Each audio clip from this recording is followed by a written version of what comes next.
Pues buenas tardes a todos y a todas. Bienvenidos a la sesión número 158 de Club de Lecturas. Hoy para comenzar con una nueva lectura, El silencio de los animales, sobre el progreso y otros mitos modernos del filósofo británico John Gray.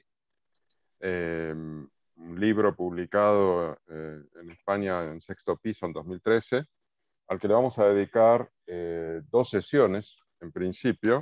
Creo que es un libro que podría requerir más, pero bueno, es lo que está programado y vamos a ver qué tal funciona. Personalmente me ha entusiasmado muchísimo, pero bueno, voy a intentar contener mi entusiasmo para limitarme a los tiempos que tenemos. Y sin más, comienzo con una breve reseña sobre la biografía de John Nicholas Gray, que nació en el 48. Es un filósofo político inglés especializado en filosofía analítica e historia de las ideas. Se jubiló en 2008 como profesor de pensamiento europeo en la London School of Economics and Political Science. Gray colabora con regularidad con muchos medios, con The Guardian, The Times, etc. Ha escrito libros influyentes como Falls Down, The Delusions of Global Capitalism del 98, Perros de Paja, que yo ni bien terminé me lo compré, me lo devoré en agosto y me encantó porque es mucho más radical todavía, quizás porque está escrito de más joven, en 2002, en el que ataca al humanismo filosófico, una cosmovisión que Gray considera originaria de las religiones, y Black Mass, Apocalyptic Religion and the Death of Utopia, de 2007, una crítica del pensamiento utópico en el mundo moderno. Gray considera el libre albedrío y la moralidad como ilusiones y retrata a la humanidad como una especie voraz, dedicada a acabar con otras formas de vida. Gray ha escrito que los humanos no pueden destruir la Tierra, pero pueden destruir fácilmente el medio ambiente que lo sustenta. La biografía es bastante más larga, pero yo la dejo para que la leáis vosotros en vuestro tiempo libre, y vamos a pasar a la primera parte del libro. El libro está organizado en 3 partes. La primera parte se llama El viejo caos, y en el primer apartado de estos 3 que estructuran el libro, John Gray desarrolla la tesis central, que podría resumirse como la condición de mito que tiene la noción de progreso y que hoy se impone como visión común dominante. Para hacerlo, John Gray recurre en cada capítulo a diversos autores y obras, a través de los cuales enseña cómo los sistemas de ideas que se construyen en cada momento histórico siguen un proceso caótico de construcción-destrucción en el que no es posible detectar un sentido de mejora evolutiva. Mientras la ciencia y la tecnología humanas presentan un desarrollo de avance que podría considerarse lineal, los campos de la política y la ética humanas siguen un proceso caótico que no acumula mejoras. Es el planteamiento de Gray. A lo largo de este apartado y de todo el libro, John Gray desarrolla la interpretación ya expresada en obras anteriores, muy particularmente en su provocador libro Perros de Paja de 2002, de que la noción de progreso lineal es una herencia del ideario cristiano, que interpreta la vida como un camino hacia la salvación, si es que obramos como debemos. Rompiendo con la noción de tiempo cíclico vinculada a los ciclos naturales que dominaba la cultura y las ideas de la antigüedad, el cristianismo instaló una nueva visión de tiempo lineal, de la cual la noción del progreso es la heredera adecuada para tiempos de preeminencias científico-tecnológicas. Dejando clara su visión, John Gray arranca el libro con una cita de Arthur Koestler, autor al que luego le dedica un capítulo, que describe a los neandertales como una regresión respecto a sus predecesores los simios, dejando claro desde un principio que él considera que el sentido de la evolución no es necesariamente de mejora, más bien es un sentido caótico y azaroso. Y aquí pongo una frase del libro, quizás es de más adelante, no es de esta primera mitad, pero me parece muy representativa del ideario de Gray, que dice: admitir que nuestras vidas están conformadas por ficciones puede darnos un tipo de libertad, posiblemente el único tipo de libertad que los seres humanos puedan alcanzar. Al aceptar que el mundo carece de sentido, nos liberamos de la reclusión en el sentido que le habíamos dado. El saber que no hay nada sustancial en este mundo puede dar la impresión de privar al mundo de su valor. Sin embargo, este vacío se puede convertir en nuestra posesión más valiosa, puesto que nos abre al mundo inagotable que existe más allá de nosotros mismos. Tras esta intro, voy a pasar al primer capítulo, que es la llamada del progreso.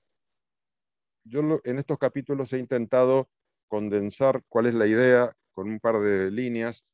He extraído a qué autor se refiere para desarrollar esa idea, cuáles son los libros a los que recurre, porque en casi todos los capítulos recurre a autores y libros concretos, y luego el desarrollo en sí del capítulo, ¿no? Entonces, la idea de esta llamada al progreso sería la desaparición del sentido cuando se descubre la condición de mito de la idea de progreso. Y, y esto conduce al suicidio. Es el caso del colonialismo europeo en África, como va a desarrollar aquí.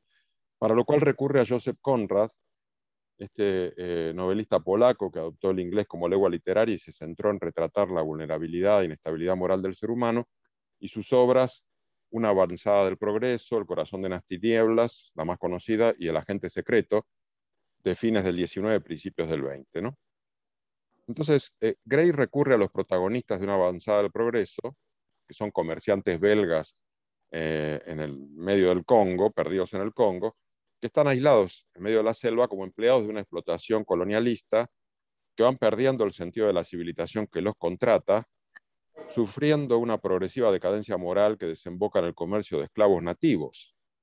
La codicia creciente lleva a uno de ellos a matar a su propio compañero y luego, consciente del vacío de relato al que ha llegado, se suicida colgándose de una cruz en el medio de un claro. Gray usa este ejemplo para concluir que usamos la idea de progreso como coartada para evitar conocernos a nosotros mismos y seguir enchufados a un engranaje productivo. La fe en el futuro mantenía vivos a los protagonistas de la novela hasta que la progresión del tiempo que habían traído consigo comienza a desmoronarse, en palabras de Gray. Cuando toman conciencia de la falsedad del relato, que quedan inermes sin saber qué hacer y solo desean la muerte.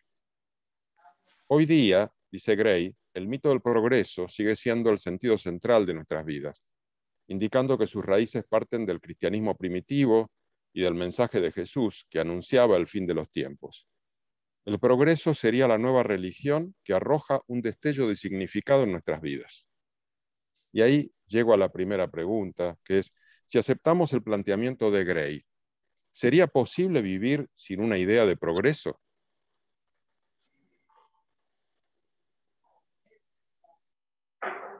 ¿Quién se anima a romper el hielo con este tema antes de que nos subamos todos a la cruz? Pero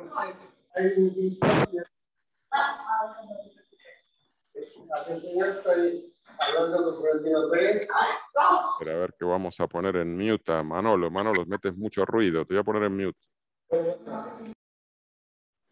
Pues, Jorge. Sí, Jimena. Me atrevo. Bueno, sí, el libro es muy impresionante, como lo dijo, no sé quién lo dijo, creo que M. Caro, por la cantidad de autores que cita, las referencias. Entonces, es difícil incluso entender las tesis. Las tesis son muy condensadas y abarcan a veces, para mí al menos, enormes espectros de tiempo o de temporalidad o de siglos. Entonces, es un ensayo en el sentido estricto de la palabra, es un ensayo filosófico, reflexivo. Me gustó mucho la lectura, primero eso, ¿no? En general. Y ahora la pregunta, ¿es posible vivir, como dijiste, sin la idea de progreso, o sea, sin esta fe? Bueno, para mí habría que distinguir primero niveles. Esto de progreso, en términos generales, cuando alguien estudia filosofía o ciencias humanas, es un concepto que puede ser incluso desglosado en idea, en ideología, incluso hasta en sentido crítico de otras visiones. Y algo que me cuesta trabajo a mí en este autor Gray es el vínculo necesario entre el cristianismo y la idea de linealidad temporal, un vínculo tan me parece no tan reflexionado como base del progreso. Para mí el progreso tiene que ver con muchas ideas que se van acumulando, quizás también en el positivismo, etcétera. Pero bueno, tu pregunta si podemos actuar primero, el sentido de la acción individual, humana, subjetiva, al menos en mi entender, no tiene tanto que ver con el progreso. El progreso es como un ideal político, social, que nos abarca como seres sociales, quizás, pero en mis términos individuales, cuando yo actúo, porque tú dices, podemos actuar, ¿no? Y si no tenemos, si se resquebraja el progreso, nos quedamos en una especie de pérdida de sentido. Yo no lo veo así. Yo pienso que si yo actúo con determinados fines y quiero alcanzar este fin el próximo año, eh, bueno, al menos en mis premisas de acción no está la fe en el progreso, ¿no? Este autor me parece que no distingue tanto niveles de ascender en las acciones humanas y este concepto grande que domina la cultura occidental moderna incluso, que él llama progreso y que por cierto ha habido desde los griegos existe la crítica al progreso como crítica a la ilustración en la modernidad, no, bueno, Freud, obvio, Nietzsche, Schopenhauer, o sea, esa línea de crítica siempre va a existir, ¿no? Hasta la dialéctica de la ilustración quizás. Pero bueno, yo pienso eh, que una cuestión diferente es actuar nosotros como individuos y que necesitamos cierta fe para actuar, necesitamos creer en algo, pero ese creer en algo no es equivalente para mí al progreso. Si no creemos, es el nihilismo, no podemos actuar. Eso en términos existenciales para mí de cada persona. Y lo del progreso para mí es como como un nivel social, político o moral, como dices, ¿no? Cíclico en su lado negativo de la tortura ahora es diferente, esta idea cíclica. Ya hablé mucho. No, no, mucho, súper interesante, Jimena. Me encanta que estés porque tienes mucho que decir. Creo que eres la única filósofa en este No, debate, si no me bueno, pero no equivoco. te creas, no estoy tan Y, actualizada ya. digamos, yo me siento un impostor porque un arquitecto intentando aquí hacer resúmenes de John Gray me parece como una impertinencia casi, pero digamos, No, estoy no, tan entusiasmado que digamos que me permito hacerlo. sí, claro Eh, que sí. Yo ya. Ya me lancé. Me voy a vale, callar. muchas gracias, Jimena. Pues tiene la palabra Blanca y luego Paco. Perdón, te tenías la mano levantada, ¿no, Blanca? La tenía levantado Paco primero. Ah, bueno, Bueno, Paco es entonces. igual, Vale, vale, vale, Paco, sí, sí. como veáis. Sí, Yo un poco en la pregunta general, al contestar a la pregunta general, ¿no? Creo que asumo que, como dice Gray, que el sentido de la evolución no siempre es necesariamente de mejora, ¿no? Eh, Eso tanto en el sentido social como en el sentido evolutivo, ¿no? En el sentido evolutivo son muchas las mutaciones que han derivado en seres que no han sido finalmente viables, ¿no? O sea, que es verdad que existe cierto caos, ¿no? O por lo menos que no caos, sino que esa línea no tiene por qué ser una línea recta, ¿no? Pero yo no comparto ese relato de un camino cíclico y mucho menos un camino de regresión. Y no creo que sea una ilusión, como parece deducirse de los comentarios que hace Gray, ¿no? Que necesitamos la ilusión de ese progreso, ¿no? Yo creo que es una conclusión a la que se puede llegar de forma plausible con la mera observación, ¿no? Es verdad que no es una senda recta, como decía antes, y es verdad que hay rodeos y eventualmente hay retrocesos, pero no creo que se pueda plantear seriamente que la humanidad en su conjunto esté ahora peor que antes. Aunque haya aumentado el riesgo de autodestrucción, aunque el coste haya sido muy elevado, elevadísimo, aunque claramente veamos que no es sostenible, que hay que cambiar muchas cosas, lo cierto es que sí que ha habido progreso, ha habido avance, ha habido perfeccionamiento, ha habido adelanto. Y luego, enlazando con la idea que decía Jimena, perdona, yo creo que la palabra progreso tiene muchos diferentes contenidos, ¿no? Es polisémica, ¿no? Y yo, por ejemplo, me autodefino como progresista.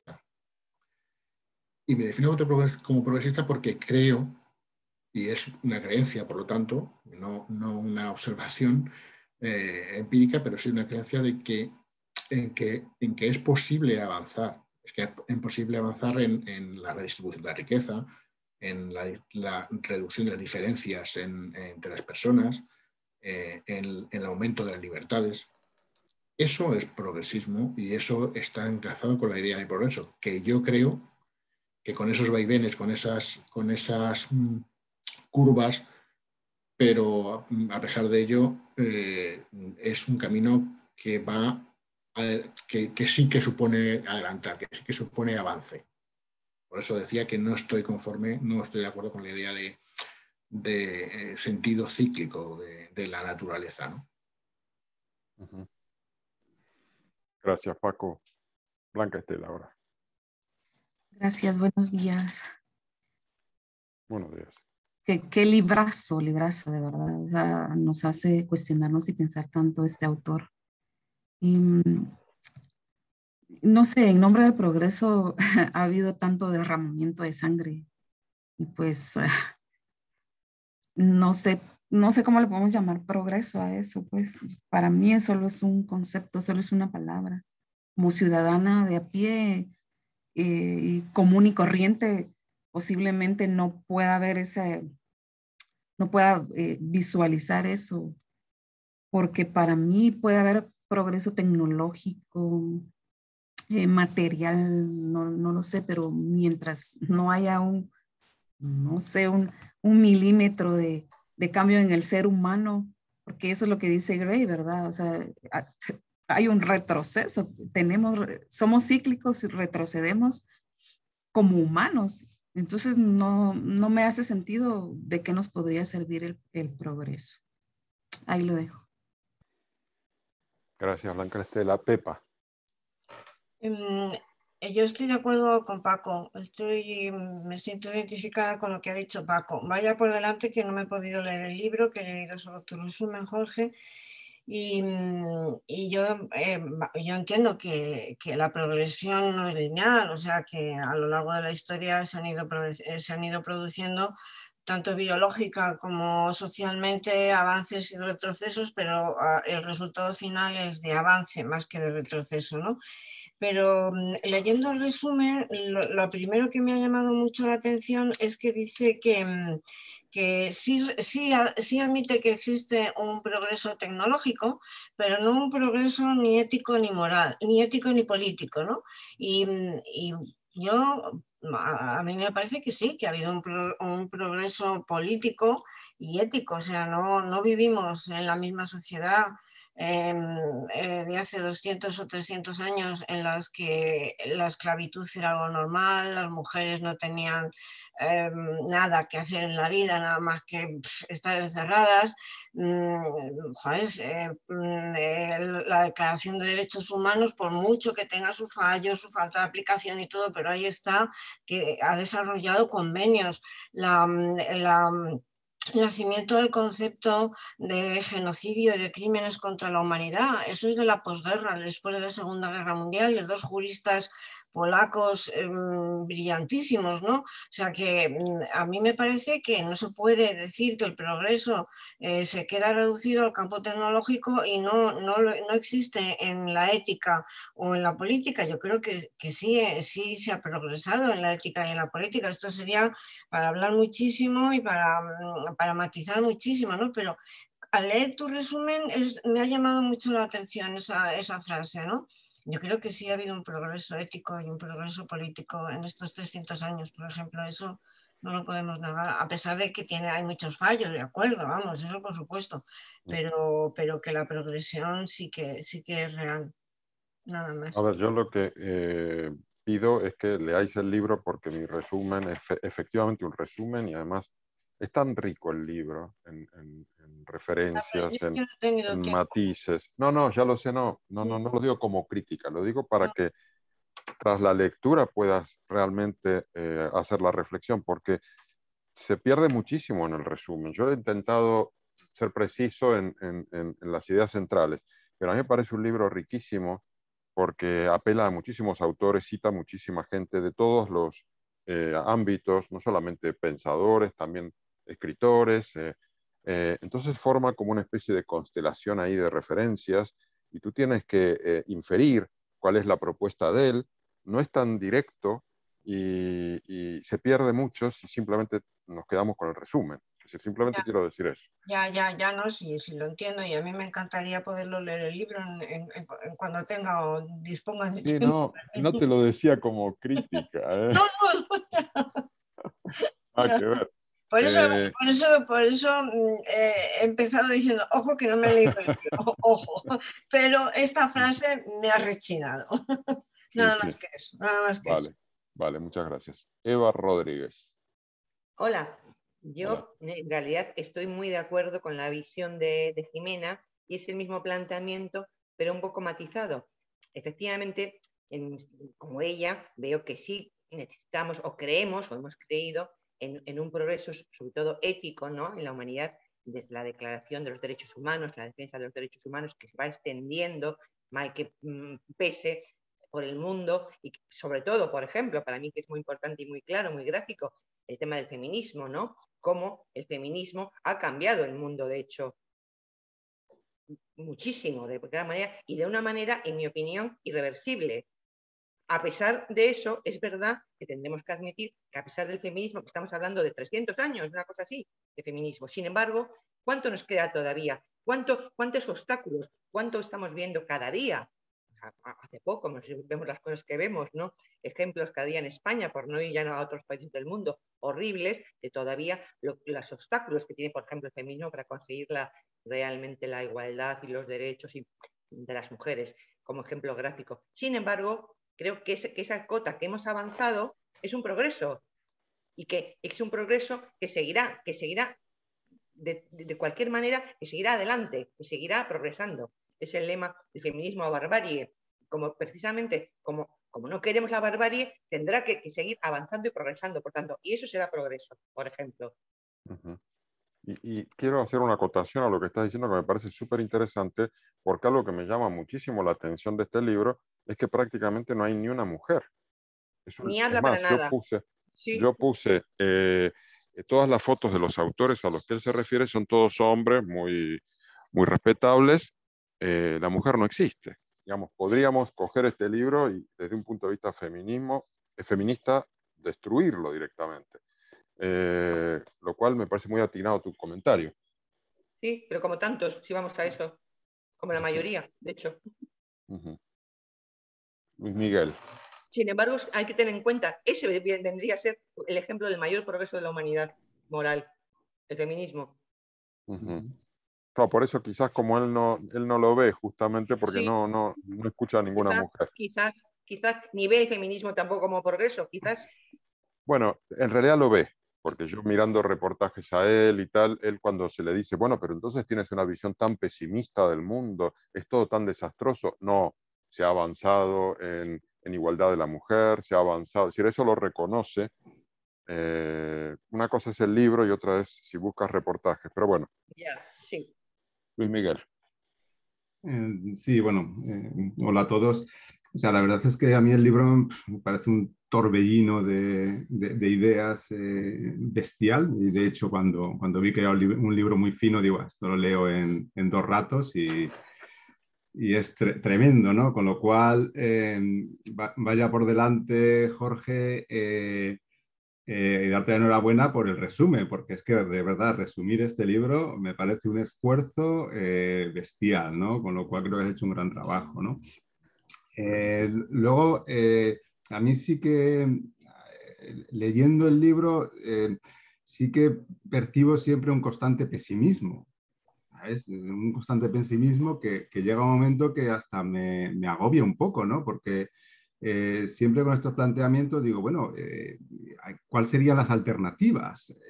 A ver, siempre estás comentando en plan negativo, en plan pesimismo, pero ¿cuáles serían un poco las alternativas, ¿no? Un poco de hacia dónde el sentido de la vida, de las personas, etcétera, ¿no? Y yendo un poco a tu cuestión, que está muy bien planteada, yo estoy de acuerdo un poco con casi todas las opiniones, que creo que sí que ha habido un progreso, ¿no? Ahora bien, lo que sí que me da la sensación y me recuerda esa necesidad que tiene siempre el ser humano de crearse unos relatos o de tener unos relatos, ¿no? Unas historias. Y yo creo que este autor, de alguna manera, conceptualiza el progreso como el relato como el relato que se ha creado la humanidad actual, como un mito, y como tal, pues no es real, es ficticio. Y esa es un poco toda su argumentación, ¿no? Luego, si bajamos a un terreno, digamos, mucho más práctico, mucho más pragmático, yo creo que hay en bastantes sociedades, no en todas, desgraciadamente, sí que ha habido un progreso pues, hacia los conceptos que estamos aquí hablando de igualdad, derechos humanos, etcétera, lo cual no quiere decir que esté todo conseguido, ni muchísimo menos, ¿no? Pero ya te digo, yo el concepto de progreso que entiendo del libro es un poco en esa idea de mito, relato, incluso religión, que siempre la humanidad tiene como la necesidad de crearse para tener un sentido a su vida. Vale, gracias, Luis Miguel. Bueno, pues si no hay más comentarios, continuamos con la segunda, el segundo capítulo que... Ah, perdón, Alfredo, no te había visto.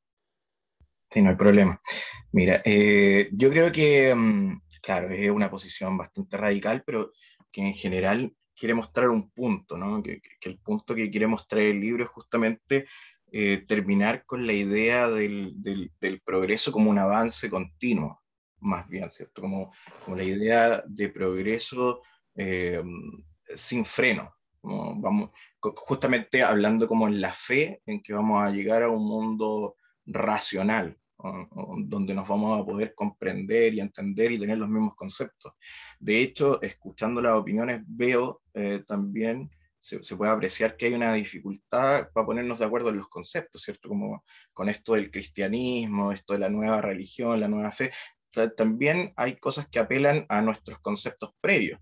De lo que entendemos por fe, de lo que entendemos por una nueva religión, como esto del progreso, como tener esta creencia de que vamos a obtener en algún momento un cierto nivel de racionalidad para terminar, por ejemplo, con guerra, qué sé yo. Él lo que dice es que tal vez puede haber un avance, ¿cierto? Hay un avance, pero en términos generales, este avance es en general cíclico. O sea, vamos a tener momentos de destrucción, ¿cierto? Lo menciona así, tal cual, ¿cierto? En cuanto a política, y que tenemos que mirar un poquito más allá de lo que vemos en nuestros propios países, ¿no? Que no están libres de llegar a algún tipo de estructura totalitaria, ¿no?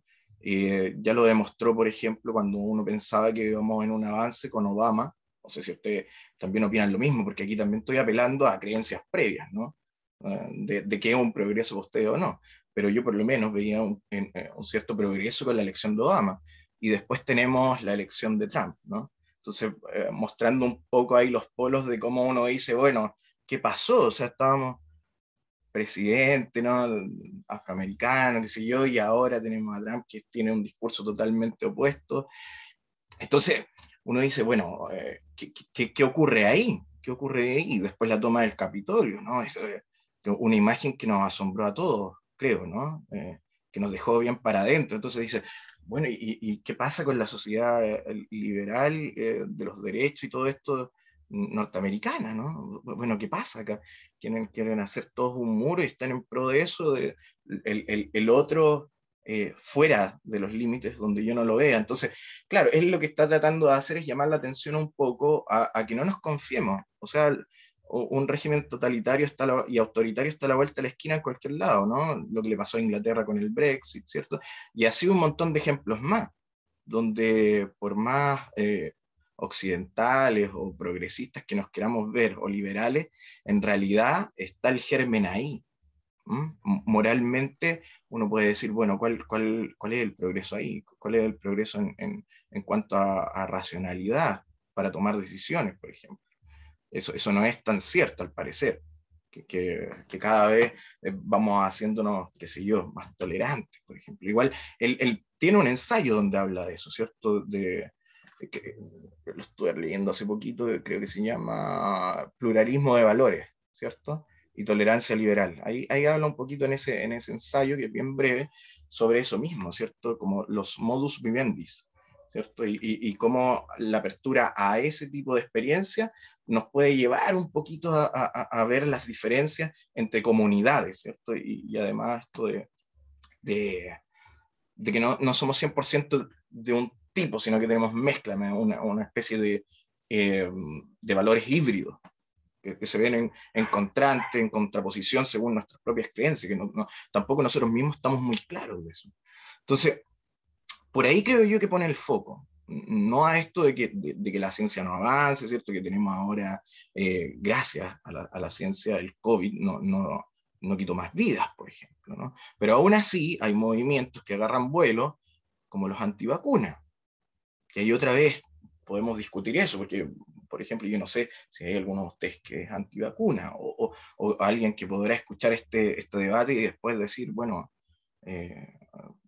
tenemos razón en que las vacunas son peligrosas, que es algo súper opuesto a lo que yo pienso, por ejemplo. Pero ¿cómo nos podemos discutir? ¿Cómo debatimos, ¿cierto? Sin que esto termine en algo más caótico, o cómo hacemos ver, si estamos pensando en que hay un avance progresivo en la racionalidad, a estas personas para cambiarlas en su modo de pensar. Entonces, yo creo que ahí es donde pone el punto. Que, ojo, no nos creamos el cuento de esto del progresismo sin trabas, ¿no? Porque los totalitarismos están ahí mismo, y los autoritarios están ahí mismo. Ojo con eso. Yo creo que ahí pone el foco, más que en otra cosa. Eso. Gracias, Alfredo. Jesús Alberto. Gracias, Jorge. Excelente tu resumen, me pareció estupendo. Gracias. Y esa posibilidad de hacer una síntesis tan exacta de lo dicho por el autor. Yo coincido, comparto la mayoría de las opiniones que se han expresado. Me parece que el alegato de fondo que hace el autor tiene que ver con esta idea de la linealidad del tiempo. Creo que ahí es en donde él pone este énfasis, fundamentalmente. No estoy de acuerdo en su concepción, como ya lo expresó Jimena, de que el cristianismo tuviera una linealidad, ¿no? Pero sí creo que el alegato de él tiene que ver con este tema, porque él es un defensor de la historia como un ciclo, ¿no? Entonces me parece que por ahí es en donde está el fondo de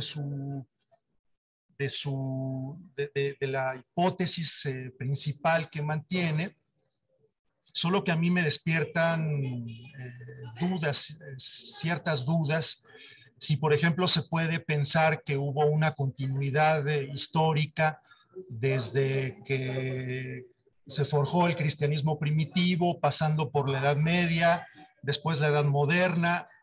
Yo creo que mucho de la crítica con la que él comienza utilizando estos autores y estas novelas está enfocada a una fase imperialista en la que se vio el progreso ya como una cuestión de Estado y ya como una cuestión de una ideología abarcadora en Occidente, ¿no?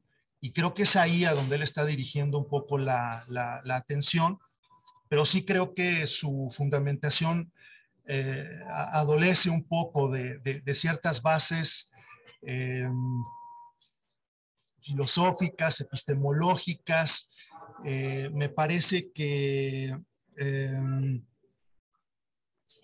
ya desde Grecia, como lo dijo Jimena, había una crítica al progreso y había una postura de pensar que el pasado era una era dorada y que ellos ya vivían más bien en una especie de decadencia.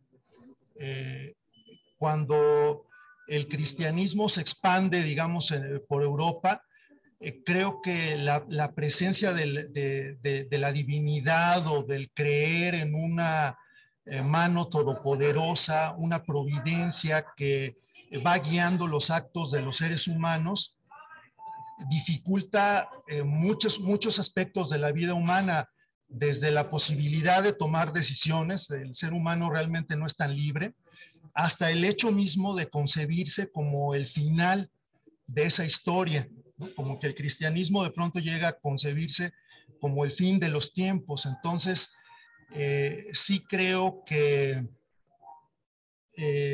hace falta algunos elementos al autor para poder demostrar que ha habido una continuidad y que no se trata justamente en la temporalidad histórica, y que no se trata justamente de una fe o de una subjetividad en la que se cree y a la que el ser humano se entrega con la idea de que va a haber un mejor mundo para todos. Y yo creo que ahí es donde pues está débil un poco su alegato. Vaya, hemos leído apenas la mitad del libro. Yo no sé, cuando hable de la crítica que hace a partir de Sócrates, a partir de Freud, si nos encontremos con un poco más de elementos filosóficos, pero creo que hasta hoy el haberle puesto demasiada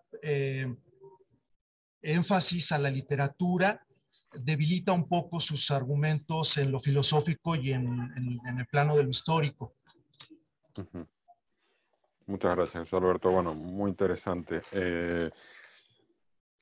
Efectivamente, la segunda parte del libro creo que va a traer otra luz solar, que es el nombre de la tercera parte y que es muy interesante, que a mí me recuerda el cuento de Ted Chiang y casi emparento a Gray con el loro ¿cómo se llamaba? Alex, con el loro Alex, ¿no? Una visión lateral, no rebajando el pedestal al humano y abrirte a otras especies, integrarte en la naturaleza, no sé, hay como una búsqueda allí, pero bueno, ya lo veremos. Si os parece, pasamos al segundo capítulo, que es Caballos helados y desiertos de ladrillo. En este caso, la idea yo la he resumido como la transformación que tienen nuestros relatos ante situaciones de derrumbe civilizatorio, como el que devino en Nápoles, este es el ejemplo que da Gray, tras su liberación de la ocupación nazi-fascista en 1943. Comparación de su efecto en dos personas, ¿no? en dos habitantes de la ciudad, un visitante que era Norman Lewis, creyente en la idea de progreso y con firmes convicciones morales, era un periodista inglés, ¿no? Que llegó a la ciudad, y Curcio Malaparte, periodista, dramaturgo, escritor de relato corto, novelista, diplomático italiano, un gran referente de la literatura italiana, que es un cuestionador de la idea de progreso y del encorsetamiento moral, muestra como una flexibilidad moral, y la conclusión que saca Gray es que el primero, Norman Lewis, entra en depresión ante esta nueva situación de decadencia de la ciudad, y el segundo se adapta, encontrando otras ilusiones en la nueva realidad. Entonces, los dos autores son Norman Lewis y Curcio Malaparte. Los libros que utiliza, hay dos de Norman Lewis, Nápoles 44 y I Came, I Saw, es decir, llegué y vi, que es su autobiografía. Nápoles 44 es el relato de su llegada al Nápoles decadente. Y en relación a Curcio Malaparte, dos libros, La piel, que es justamente el relato de su paso por Nápoles en esos tiempos de decadencia, y Caput, que es un libro en el que, según Gray, es un relato semificticio de sus viajes por la Europa ocupada por los nazis. Entonces, Gray recurre en primer lugar al testimonio de Norman Lewis en Nápoles 44, en el que narra su llegada a la ciudad de Nápoles en los últimos años de la Segunda Guerra y su encuentro con una situación extrema de hambre, enfermedad y miseria, en la que la camorra había establecido un nuevo orden moral alternativo. Lewis reconoce que en esas condiciones intentar obrar bien era hasta contraproducente, porque bloqueaba el funcionamiento del sistema.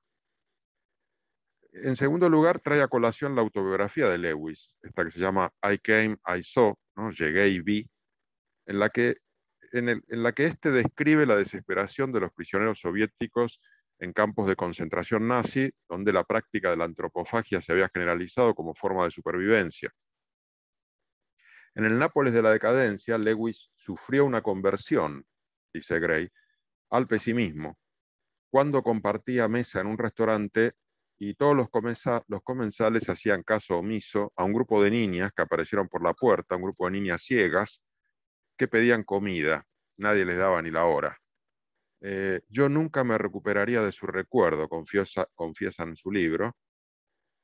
Y como contrapunto a este ejemplo de Lewis, que termina fatal y, digamos, absolutamente deprimido, Gray recurre a la visión del Nápoles decadente de Curcio Malaparte, que es un periodista italiano con clara habilidad acomodaticia, que es capaz de trabajar con uno, con el contrario, y con suficiente flexibilidad moral, y que fue capaz de hacer de la necesidad virtud, digo yo, y reinventarse, algo que Gray atribuye a su desapego a la idea de progreso, como una capacidad de mayor movimiento, y a su valoración del vitalismo precristiano, del que Nápoles sería un vestigio, esto es lo que decía Curcio Malaparte, y al que debería su resiliencia ante las crisis.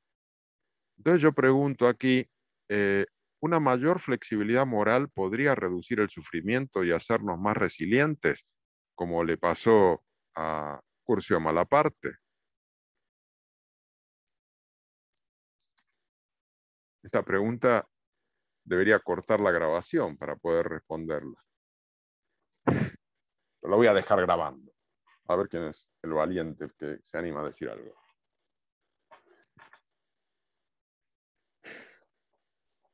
¿Puedes volver a hacer la pregunta, Jorge? ¿Puedes hacerlo Sí. otra vez? Sí, una mayor flexibilidad moral podría reducir el sufrimiento y hacernos más resilientes. Bueno. Sí, han levantado la mano Blanca, Estela, luego Paco. Perdón, yo solo quiero entender a qué se refiere con flexibilidad moral. Solo eso, ahí lo dejo. A que tus valores no son rígidos y te adaptas a situaciones cambiantes y lo que en un momento es bueno, pues en otro momento puede ser malo y que eres bastante más flexible justamente en las valoraciones morales que haces, que aparentemente es la cualidad que tenía Curcio Malaparte, que uno lo podría considerar un defecto, ¿no? Pero gracias a ese defecto no sufrió cuando se enfrentó a un cambio total de circunstancias en una sociedad dominada por la mafia, con hambre, con personas recogiendo comida por la calle, como si sufrió Norman Lewis, creyente, fervoroso en el progreso y con unas pautas de moralidad mucho más estrictas. Lo estoy simplificando, pero digamos, esa sería, creo yo, la intención de Gray al traer a los dos autores. Entonces, yo hago esa pregunta, si pues pareciera que fue más eficaz la flexibilidad moral para el objetivo de no deprimirte y ser feliz, entre comillas. ¿Dónde está la manita que Paco y Eva tienen? La manita amarilla. ¿Cómo se...? Perdón. Creo que, yo no sé dónde se pone, yo. En reacciones. En reacciones. En reacciones. Ah, en reacciones. Ah, ok. Gracias. Vale, pues entonces, Blanca, no sé si ya bajaste la manito. Vale.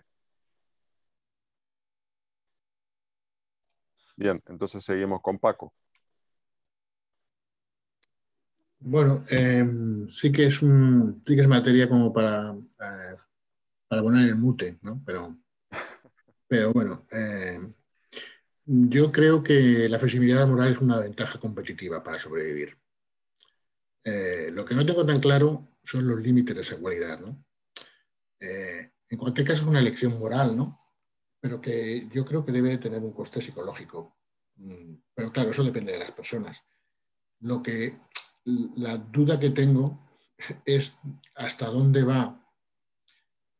me permitiría, para hacerlo más personal, hasta dónde me permitiría ir esa flexibilidad moral sin que me convirtiera en cómplice, ¿sabes? Porque claro, esa actitud de flexibilidad moral se entiende para sobrevivir, pero llega un momento que te permite hacer cosas que te convierten en eso, en un cómplice de esa situación, ¿no?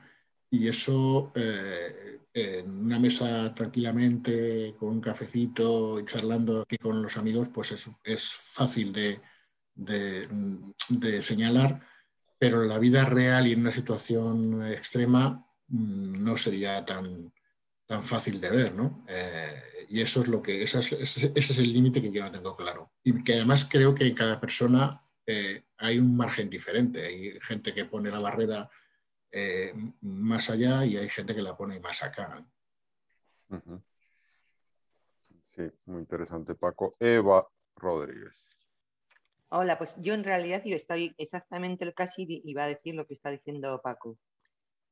Esa flexibilidad moral creo que a lo que se refiere exactamente es a lo que decíamos antes como escrúpulos morales, ¿no? Y los ejemplos que pone Grace son, la verdad, que maravillosos, porque claro, si no tienes escrúpulos y puedes seguir comiendo tranquilamente mientras un grupo de niñas lloran y tal, de hambre, claro, esto te permite disfrutar de la comida.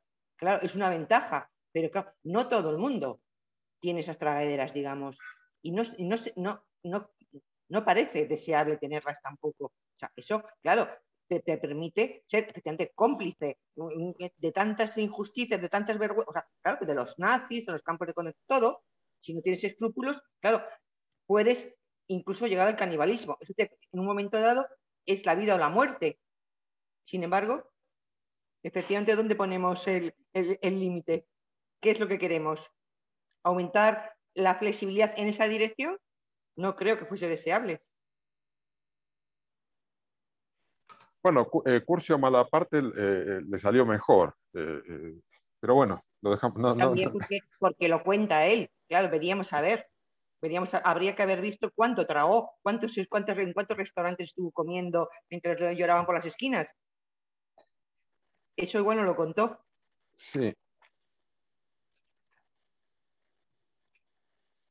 A mí me recuerda Curcio Malaparte a Fouché, otro libro que leímos aquí, y este personaje que era capaz de estar con todos, absolutamente voluble políticamente, ideológicamente, y como camaleónico. Chaquetero, diríamos. Bien, no digo más nada, seguimos. Paso la palabra. Paso yo también. Jimena. Al momento. Estás en mute. Ya, perdón, Ahora. perdón. Ya, es que me confundo. Bueno, es una pregunta muy, bueno, que puede dar un debate completo. Flexibilidad moral, porque quizás es un eufemismo para, no, ¿quién habló ahora? Para no decir otra cosa de una especie de postura cínica. Pero quiero simplemente recordar un caso que para mí fue fundamental. Sobre este caso, yo hace muchos años escribí un ensayo, un artículo, que es lo poco que hubo de resistencia en el nacionalsocialismo. Bueno, hubo varias resistencias comunistas, esto de la Rosa Blanca, etcétera, estudiantes de München, y una resistencia que para mí fue muy importante conocer eran los, ¿cómo se dice? Nobles de la nobleza, eran los soldados de Hitler, los más cercanos a Hitler, y en algún momento ellos empiezan a confabular este atentado en el que fracasan y que obviamente todos son fusilados aquí en Berlín. Y en este atentado ellos confabulan y lo que queda son sus escritos y su correspondencia, y es verdaderamente, bueno, llega al corazón eso. Y uno de estos nobles, que son los soldados muy elevados de Hitler, dice: no podemos seguir viendo esto siendo cristianos. O sea, entonces no podemos seguir siendo los oficiales más elevados de Hitler con un corazón cristiano. O sea, ese es el límite de la flexibilidad moral. Y en un autor como este, de, ¿cómo se llama? Gray, me parece que es fundamental recuperar este esencialismo de los principios cristianos, porque él los tira por la borda realmente, ¿no? En su posición, digamos, antihumanista, antilinealista cristiana y antiesencialista, uno de los principios valiosos están realmente fincados en el cristianismo, y eso se ve en varios ejemplos de la historia. O sea, los que no cerraron los ojos en una situación ya completamente límite y dijeron, no podemos ser flexibles moralmente y ver cómo los judíos se los llevan a los... ¿no? Bueno, pues lo pagaron con la vida, pero el principio fundamental está allí. Y eso me parece que hay que recuperar, y eso lo tendría que ver Gray en una posición que él nos... como que se convierte en arena todo lo que son principios, dogmas, esencia, porque él es realmente en contra de todo eso, ¿no? En lo que nos apoyamos realmente, también en nuestras creencias. Entonces, yo estoy un poco en discusión con él, pero bueno, nada más quería decir eso. Gracias, Jimena. Muy bueno. Alfredo.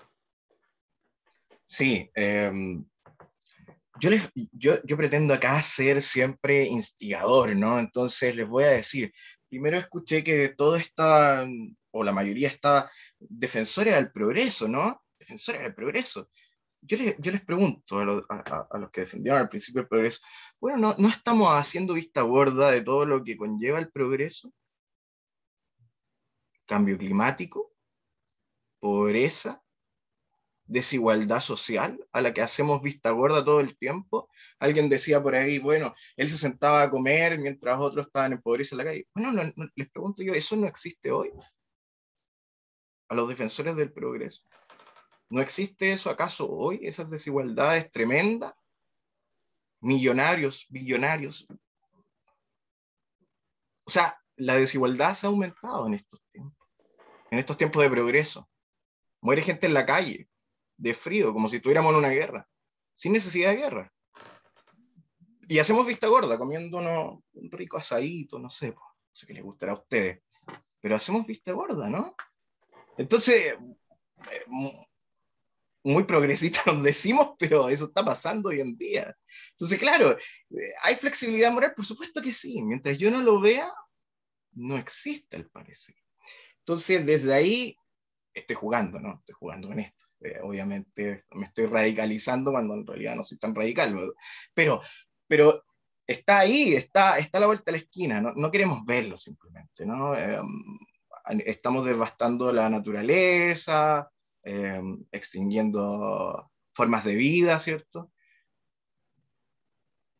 Me pregunto, bueno, entonces, ¿está ahí mismo esa flexibilidad moral en nosotros mismos hoy? Eso que habla lo híbrido moralmente que somos cuando decimos nosotros luchamos por la justicia, por el progreso, qué sé yo, pero en realidad, ¿qué tan así es? Y bueno, y esto me hizo recordar ahora, ¿no? La historia de Los Miserables, ¿no? Ahí tenemos el flexible moralmente, que es Jean Valjean, ¿cierto? Que es bien flexible moralmente hablando, y el rígido moralmente hablando, que es el inspector Javert, que finalmente se termina lanzando por el puente, ¿cierto? Al río, en suicidio, porque Jean Valjean le perdona la vida, él dice, oye, te he perseguido toda la vida, no te he dejado tranquilo, has vivido una miseria producto de mí, que te he perseguido toda tu vida, tuviste riqueza, fuiste empresario, ayudaste a la gente, pero aún así te perseguí, perdiste todo eso, te escondiste, te ocultaste, y ahora que tienes la posibilidad de vengarte, y yo siempre pensé que tú eras una persona malvada, podrías matarme porque eso está en ti, le dice, y el otro le dice, no, te perdono la vida. Entonces él dice, pero ¿cómo puedo seguir? Y seguir persiguiendo a alguien que considero un delincuente si me acaba de perdonar la vida.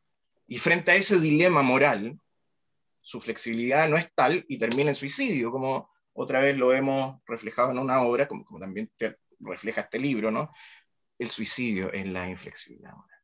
Y de otra parte, ¿cierto? Jean Valjean reforzando ahí su flexibilidad, ¿cierto? Frente a todo lo que ocurre, ¿cierto? En distintos eventos, con el tema de la prostituta, ¿cierto? El dándole abrigo y haciendo un compromiso de que iba a cuidar a su hija, y lo hace además. Entonces,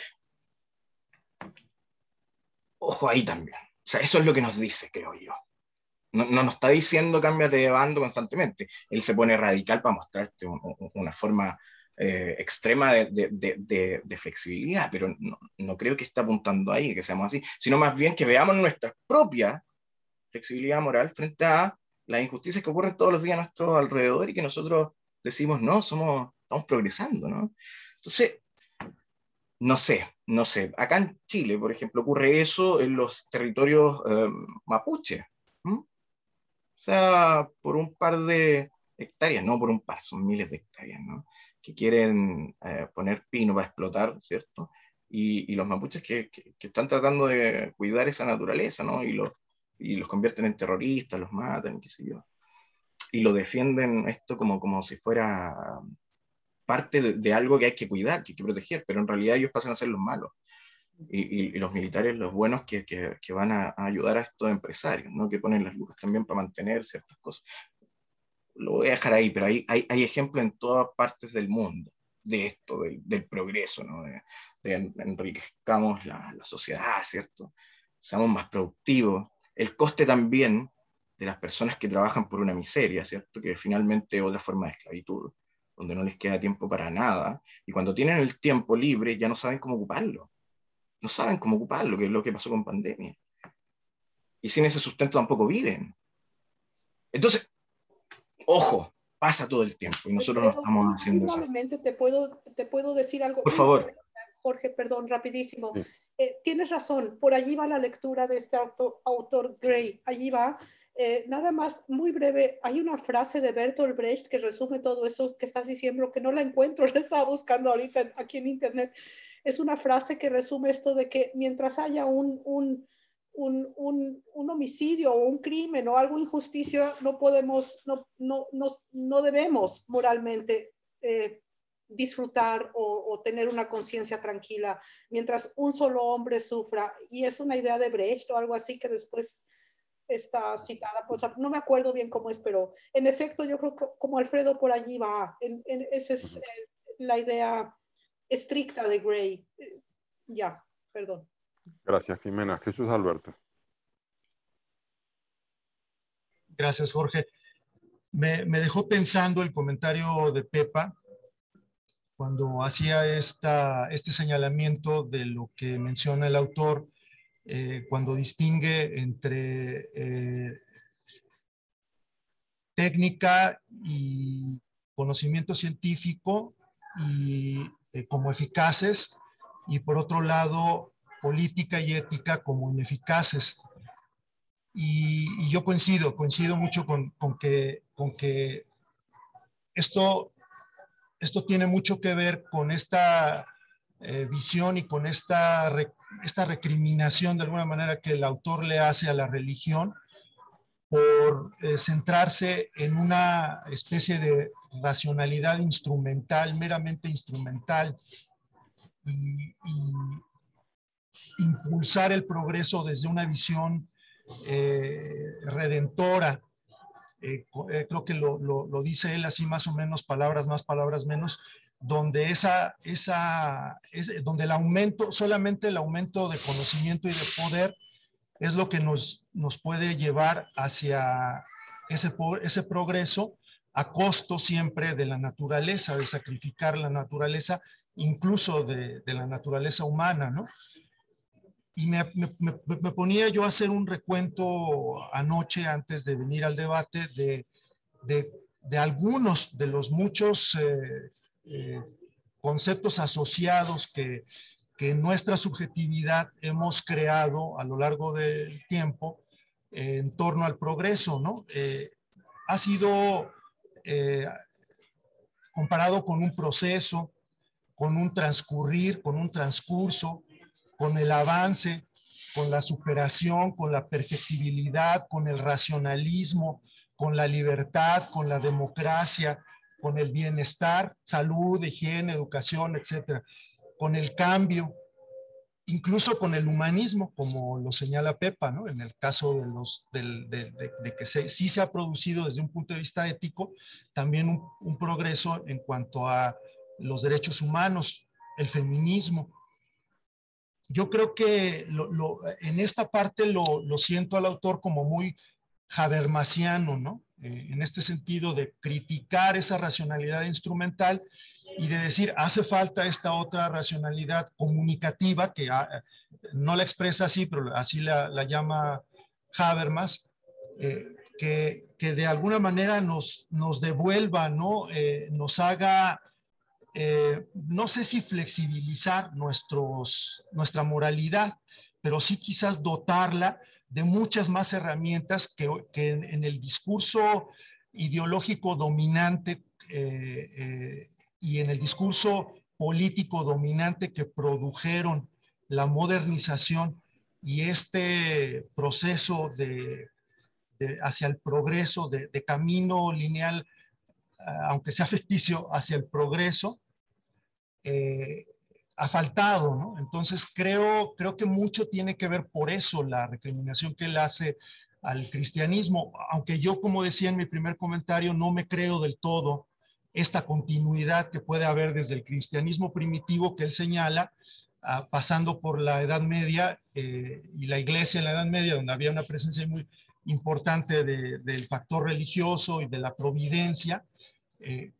Hay autores que incluso manifiestan la propia providencia, la existencia de la providencia era un obstáculo para que pudiera nacer una idea de progreso en aquella época. Cuando viene la Ilustración, entonces se destapa esa posibilidad, el hombre se vuelve el centro y a partir de la razón es como se quiere resolver, ¿no? Pero hoy vemos que sí está haciendo falta mucho esa racionalidad comunicativa y muchas otras herramientas y muchos otros elementos que creo que seguramente se va a referir a él en la segunda parte del libro, ¿no? Uh-huh. Muchas gracias, Jesús Alberto. No, solamente quería añadir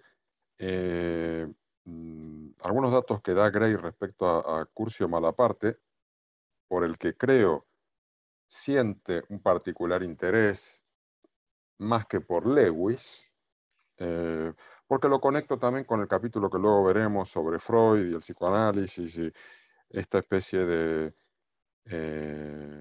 necesidad de liberar las represiones y las represiones morales.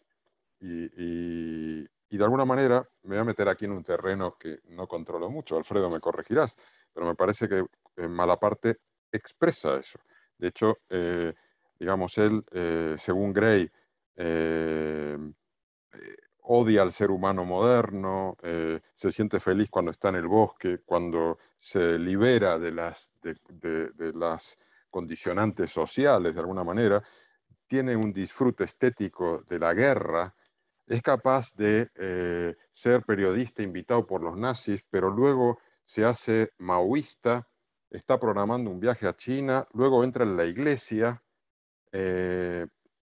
pareciera como que se ha liberado efectivamente de muchísimas condicionantes, de una suerte de direccionalidad de la vida y del orden moral. Y bueno, ese podría ser el hombre liberado por el que abogaba Freud. No sé, es decir, miro a Alfredo porque seguramente luego me corregirás. Lo dejo ahí, ¿vale? Pero vamos, seguimos. Pasamos al siguiente capítulo que es Tinta invisible, piel arrancada y hormigas blancas. Y la idea sería la de un burgués húngaro de origen judío que abrazó el comunismo ante el surgimiento de la URSS en su afán de suscribir una visión científica del progreso y cómo luego sufre un proceso de desilusión ante el nazismo, la guerra y el derrumbe del propio mito soviético. Bueno, este autor es Arthur Koestler, que nació a principios del siglo XX, novelista, ensayista, historiador, periodista, activista político y filósofo social húngaro, luego se nacionalizó británico de origen judío. Entonces trae a colación dos libros de él, El cero y el infinito, Escoria de la Tierra, y bueno, hay una referencia también a otro libro de Maurice Maeterlinck, un autor belga, La vida de las termas, de los termes.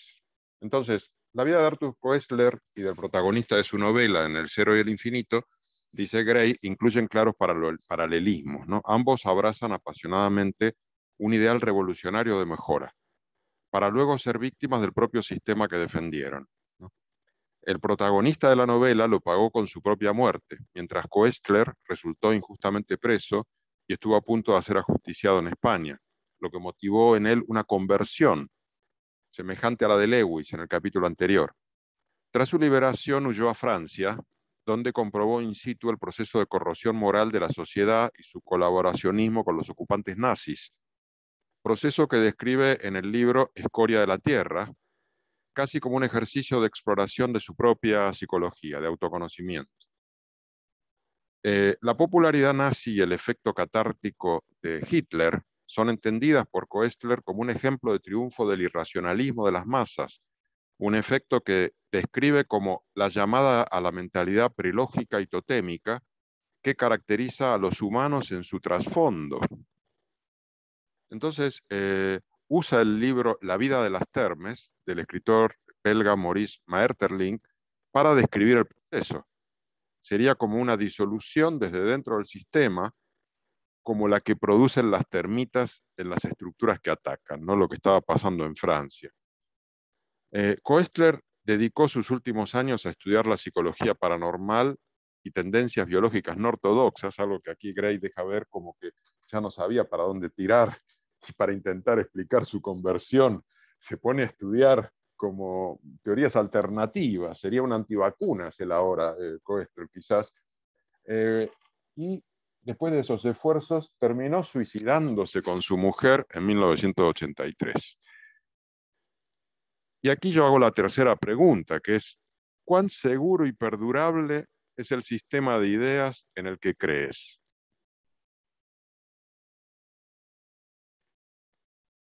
Porque, digamos, el sistema de ideas de Koestler se fue al diablo. Pero ¿por qué crees que creemos en un sistema de ideas? A lo mejor aquí nadie cree en un sistema de ideas. Bueno, no sé, esa es tu reflexión. Vale, explícalo. Digamos, no, tú no tienes sistema de ideas, vale. No tengo un sistema de ideas, pero nunca me había sentido tan insegura como ahora de no tenerlo. No puedo decir más ahí. Algo habrá, algo habrá. O eres un caos tipo Curcio Malaparte. No soy un caos. Te haces maoísta, mañana te vas a la iglesia. Ya. Después... Eso es lo camaleónico, esto de la flexibilidad moral, no, tampoco. Un combinado, pero no, mejor que alguien diga algo más inteligente. Vale. Blanca Estela. Lo que pasa es que yo regreso un poco a lo que decía Paco. Hay un poco las circunstancias. Es como tal vez no perder tu moralidad, pero adaptarte a las circunstancias. Definitivamente sí van a haber cambios. O sea, sí, porque hay cosas que vas descubriendo. Y entonces te va abriendo a otras ideas. Entonces creo que sí, sería muy radical decir que sí permanece. Yo creo que sí somos cambiantes. Gracias, Blanca Estela. Paco. Bueno, yo he estado pensando en esto esta tarde esta mañana cuando repasaba el resumen tan prolijo que has hecho y tan trabajado. Y creo que, claro, solamente sirve para lo que uno ve dentro de sí mismo, ¿no? Y yo creo que en mi experiencia personal hay una parte mutable y otra que perdura. Yo mismo me detecto dentro de un sustrato ideológico que conforma gran parte de lo que es la esencia de mi personalidad, ¿no? Y que me ha acompañado desde que tengo uso de razón. Aunque se haya manifestado de diferentes formas con forma de pasar el tiempo, ¿no? Pero es más o menos estable. Pero luego está el resto de mi sistema de ideas que se va cambiando con el tiempo. Y es curioso porque yo me noto un afán en mantenerme fiel a ese sustrato básico del que hablaba antes, ¿no? Esa esencia de ideas que configuran la identidad, ¿no? Y me aferro a él porque es parte de la percepción individual que tengo de mí mismo. Es decir, me parecería horrible despertarme un día y no saber quién soy, ¿no? Pues esto mismo, ¿no? Tengo a dónde agarrarme, ¿no? A esa base de ideas, ¿no? Pero por otro lado, procuro esforzarme por no dejar de cuestionarme el resto de ese conjunto del sistema de ideas, ¿no? Es decir, tengo que mantener un sentido crítico, tengo que tratar de evitar la vanidad intelectual de creerme en posesión de la verdad absoluta, ¿no? Y de luchar contra la propia inercia de mantenerme lo suficientemente flexible como para ser permeable a otras concepciones, ¿no? Nunca me ha merecido respeto a la gente que pontifica sin que se le pueda alcanzar la sombra de la duda, ¿no? Sin que pueda pensar que se ha podido equivocar, ¿no? Yo creo que en mi caso, por lo tanto, se dan esas dos fuerzas, la de mantenerme fiel a un sustrato básico y la de mantenerme lo más flexible posible para ser permeable en el resto de mi sistema de ideas, ¿no? Para poder avanzar conforme tengo contacto con otra gente y con otras ideas, ¿no? Muy interesante, Paco. Mira, simplemente quiero decir que Koestler, que abrazó el comunismo, se entusiasmó con la Unión Soviética, y que cuenta Gray que cuando trabajaba para la Internacional Comunista viajó a Ucrania durante un periodo de una hambruna tremenda que hubo por la confiscación del grano para llevarla al exterior. Y él trabajó como... En el invierno de 1933 fue la hambruna. Sí. Bueno, él, convencido comunista y queriendo ser fiel a su relato, defendió utilizó el periodismo para restar argumentos a los informes que hablaban de la escasez de comida. Es como que negó la evidencia de que se estaban muriendo millones de personas por ser fiel a su relato. Es decir, que la fidelidad al relato, a esa creencia que uno abraza y que es la que te da identidad, te puede convertir en un monstruo. Y la flexibilidad, pues quizás pueda ser más humana. Digamos, creo que estamos como empujados a valorar el que se mantenga una posición. Antes alguien comentó que Fouché era un chaquetero. Yo creo que no. Yo creo que eso no es negativo. Y si Koestler hubiese sido capaz de revisar su relato en ese momento mismo y haberse dado vuelta de sus ideas, quizás no se hubiese suicidado después.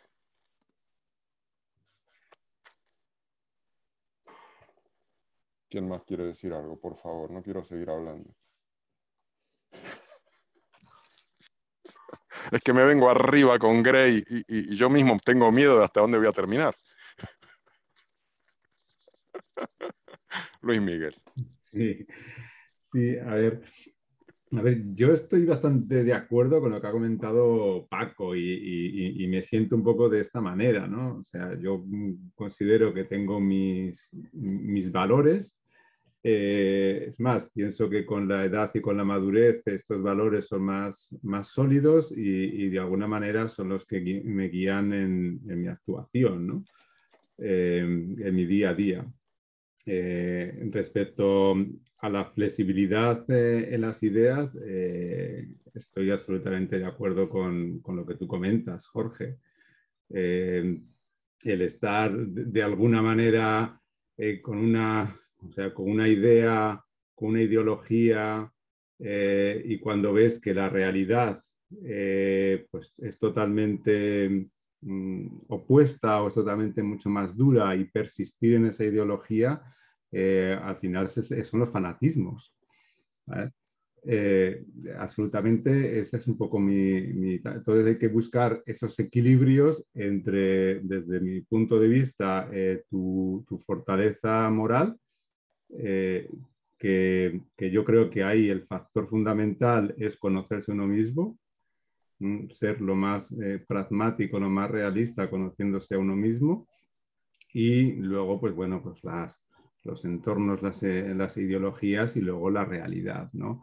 Y buscar un poco esos equilibrios, ¿no? En ocasiones creo que tendemos a simplificar en exceso las cosas.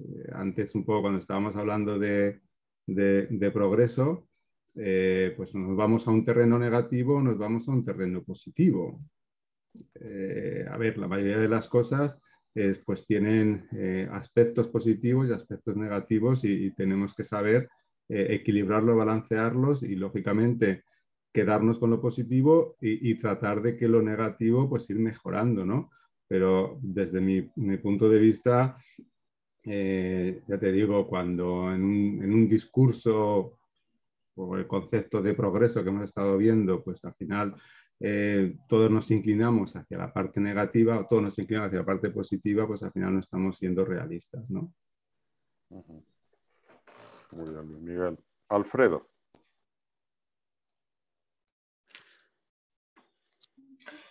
Sí, bueno, y justamente tomarme de lo que han dicho hasta ahora de esta pregunta, ¿no? Vuelve a aparecer la idea del sentido, ¿cierto? Que es lo que nos machaca muchísimo en todo el libro Gray. Todo el tiempo nos machaca con el sentido, esto da sentido. Pensar en que vamos progresando da sentido a tu vida. La religión da un sentido, ¿cierto? Y por otro lado, ¿cierto? Acá voy a tomarme lo que dijeron, la identidad, el yo da un sentido, ¿cierto? Un sentido a la experiencia, a la narración de quién soy, ¿cierto? Que parece ser que lo que busca siempre es tener una cierta estabilidad. El yo soy, que siga un continuo. Y eso es lo que machaca Gray, ¿cierto? Ojo con creer que la identidad también nos puede dar un cierto sentido, como si fuera una especie de religión a mí mismo, así como creo que sigo siendo el mismo en los valores que tengo como firmes, ¿no? Hay una cosa de ideas que voy permeando, que voy cambiando, pero hay una idea de que hay un continuo en mí que esa sí que es estable. Esos valores son impostergables, son prioritarios y qué sé yo. Ahora, Sócrates, que yo sé que es alguien que no debe gustarle mucho a Gray, tiene un tema de la crítica a ese tema de los valores también. En eso yo creo que concuerda un poco Gray con Sócrates, cuando dice la mayéutica, ¿no? Ir buscándote los valores y diciendo, bueno, tú que defiendes esto, cuéntame, ¿qué es lo que en realidad defiendes? No, yo creo que la justicia es esto. Bueno, ok, que tal vez sí, y tal vez no es eso. Ah, tú también hiciste tambalear, te movió el piso, que es la idea de las termitas comiéndose por dentro los objetos, ¿no? Y cuando te desmoronan un poco una idea que parecía muy estable en ti, que te da conciencia del yo, de un yo permanente, un yo rígido, que sé quién soy, ¿qué pasa cuando ya no saben quién son? ¿Qué pasa cuando la identidad se ve destruida? ¿Les podría llegar a pasar? Les pregunto. Bueno, ahí empiezan los trastornos psicológicos. Es ahí, cuando uno se cuestiona eso imperturbable, eso que me da sentido, aquello que yo creo ser, y que digo, esto es inamovible en mi vida, yo sé que sigo estos valores, lo otro puede ser cambiable, ¿no? Que la estructura, digamos, periférica, ¿no? Puedo cambiar, qué sé yo, un par de ventanas, el mobiliario, pero la estructura sigue firme. ¿Qué pasa cuando ya no está firme? Y eso es lo que te invita a Gray, a descubre que tal vez aquellos valores, aquellas cosas que tú piensas que son un yo estable, suficientemente, qué sé yo, rígido, a veces no lo es tanto. Y a veces hay situaciones particulares que te llegan a mover esos cimientos. Por ejemplo, pensar en haber nacido en otra cultura. Porque eso nos es dado, ni siquiera es nuestro. Nosotros creemos que es nuestro, ¿no? Una cierta religión, una cierta valoración de justicia, de igualdad, o qué sé yo, ciertos valores occidentales. ¿Pero qué pasa si hubiésemos nacido en otro lado? eso ya no es tal, son otras cosas los valores preponderantes, ¿no? Y ese es otro yo que nace ahí. Y un yo tan distinto que nos hace chocar cuando son inflexibles, ¿no? Las estructuras inflexibles son las que se vienen abajo en los terremotos. Chile tiene experiencia en eso. Mientras más flexible, más cierto movimiento, ahí estoy hablando con un arquitecto. Jorge me puede decir más que yo en esto, y ahí le devuelvo la mano, él me habla de psicoanálisis, yo le hablo de estructura, ¿no? Y tú podrás decirle, ojo con el yo, ojo con las estructuras rígidas del yo. Y justamente el psicoanálisis viene y yo creo que por eso a Jorge intuitivamente esto le causa tanto atractivo, ¿no? Porque tiene que ver con estructura también. Entonces cuando le hablan de estructura también hay algo arquitectónico que hace ver aquí Freud. Así que ojo ahí, el inconsciente y Jorge apareciendo. Entonces, en esto de estructura, el yo, Freud lo va a venir a poner abajo. Ojo, no se crean dueños de ustedes. Hay algo que ustedes desconocen de ustedes mismos, el inconsciente ahí, que evoluciona, que hace que ustedes actúen de cierta forma que creen, que actúan por una cosa racional, pero en realidad es otra cosa la que está apareciendo ahí que ustedes no se han dado cuenta. Pero creen, y le dan sentido a la experiencia de decir, no, yo quise en realidad, pero en realidad no tienen idea. No tenemos idea en realidad por qué hacemos las cosas. Entonces, ahí está lo que da sentido. ¿Y qué pasa si nos quita el sentido? Y lo dice todo el tiempo en el texto. Hay un montón de suicidio en el texto. ¿Por qué? Porque se acaba el sentido. Entonces no le demos tanto sentido al yo y a una estructura fija, tal vez. Porque si no, si se desmorona, tal vez, ¿qué les queda? ¿Suicidio o resignación? Dice Freud. Freud prefiere la resignación. Gray parece que también. Resígnense a vivir una vida tal vez sin sentido. ¿Y qué importa eso, no? ¿Y qué importa eso? Vivan así, como con esta, no con un relativismo moral, porque eso no es posible, ¿cierto? No. Pero sí con una cierta flexibilidad para poderse amoldar y no caerse tras un terremoto. Eso. Muy bueno, Alfredo. Jimena. Y bueno, creo que vas tan rápido y tan lejos siempre, Alfredo, que hay que frenarte un poco. Cuidado con decir un yo permanente y creencias permanentes y un yo rígido. Creo que son dos cosas distintas y creo que incluso Freud nota esa diferencia e incluso en esto que se puede decir que enraiza en Sócrates del autoconocimiento, pero obvio que con las instancias del superyo y del inconsciente, etcétera, en esos niveles de autoconocimiento. Y por cierto, yo no creo que llegue a una resignación, sino a un concepto muy integral de autonomía en el que están las pulsiones y todas estas características, digamos, instintivas con la sexualidad que va descubriendo. Y ahí hay un concepto riquísimo de autonomía. Pero no voy a eso. Voy a decir que yo no defiendo a Gray en términos de que esto de lo rígido, que sería una base de un yo dogmático, si tú quieres, religioso, que no se cuestiona nada, que cree en un dogma y que puede ser un modelo, puede ser un nacionalsocialista. Es que no sé por qué ahora tengo esto de los nazis. Eso puede ser un modelo rígido. Y otra cosa puede ser, perdón, estoy un poco mal, puede ser una permanencia en la conciencia que en efecto yo no tiro por la borda del sentido, porque entonces sí te quedas con una posición nihilista y tampoco puedes actuar. Y se trata también de cambiar el mundo. Y también los más críticos de la filosofía en el siglo XX, cuando el nacionalsocialismo tenía los hornos de concentración y estas cosas, también querían cambiar el mundo y también tiene que haber una esperanza. Entonces, no podemos tirarlo negativamente por la borda. Por eso digo, distingue entre permanente y rígido. La permanencia puede ser incluso, aunque te escandalice, una conciencia cristiana. Por eso cité estos oficiales, porque tienen una conciencia cristiana y con el cristianismo estos ideales de izquierda, crítica, de construcción, etcétera, se sienten incómodos, yo lo sé, ¿no? Pero me parece que incluso Freud al final de su vida podría haber aspirado a una permanencia, no un yo rígido, pero sí a un yo permanente. Ya, eso es lo que quería decir. Gracias, Jimena. Luis Miguel. Sí, la verdad es que me encanta escucharos porque la verdad, la profundidad de las reflexiones es tremenda, ¿no? Y os lo agradezco, ¿no? De hecho, me pierdo en algunas ocasiones, ¿eh? Bueno, yo un poco lo que me viene a la cabeza con lo que comentaba Alfredo es primero, es que, claro, yo hay planteamientos que me cuesta, porque yo creo que todo el mundo nos aproximamos con nuestros modelos mentales a todo.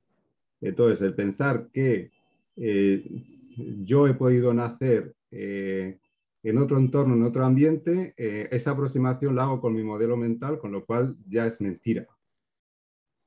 Nunca me puedo poner en esa situación, porque no, para mí no tiene sentido, es una reflexión un poco en el aire, porque al final yo voy con mi modelo mental de dónde he nacido, cómo me he educado, cuáles han sido mis experiencias, etcétera, etcétera, y eso es inevitable absolutamente para todas las personas, ¿no?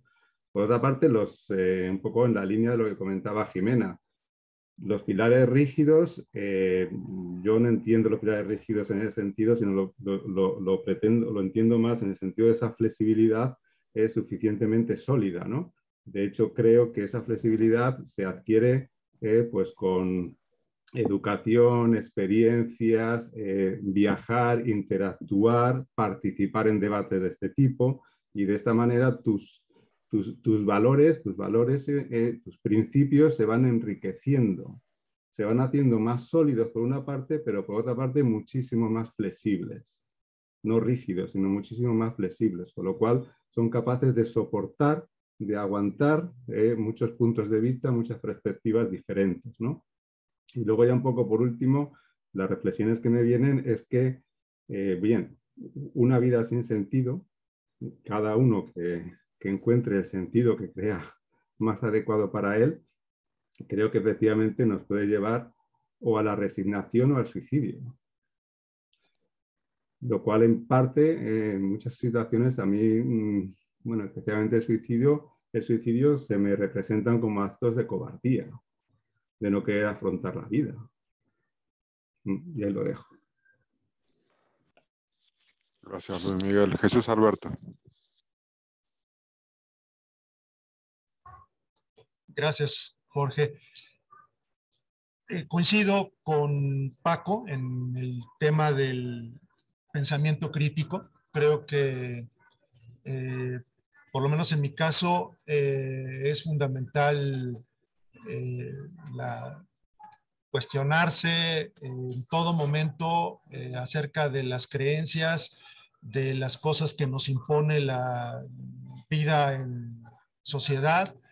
Esto creo que pues, es un ejercicio indispensable para poder tomar las mejores decisiones. No siempre uno logra hacerlo porque muchas de las creencias están muy en lo profundo de nosotros mismos, pero creo que si uno se lo propone, sí puede intentar llegar a hacer ese ejercicio. Creo que en todos los aspectos de la vida, creo que el método científico justamente es para ello. Es lo que nos permite someter una observación, una percepción a un juicio mucho más cuidadoso y poder llegar al fondo de los hechos, ¿no? Hay un autor que yo leí antes de venir a este debate, a ver si se alcanza a ver, no sé si se alcanza a ver, o por el brillo del celular, progreso. A lo mejor no se ve, pero es John Booty, no sé si es Booty o Body, como se pronuncie correctamente, me disculparán si no lo pronuncio adecuadamente, que ya hace un siglo escribió este libro que a mí me parece sumamente revelador sobre la idea de progreso.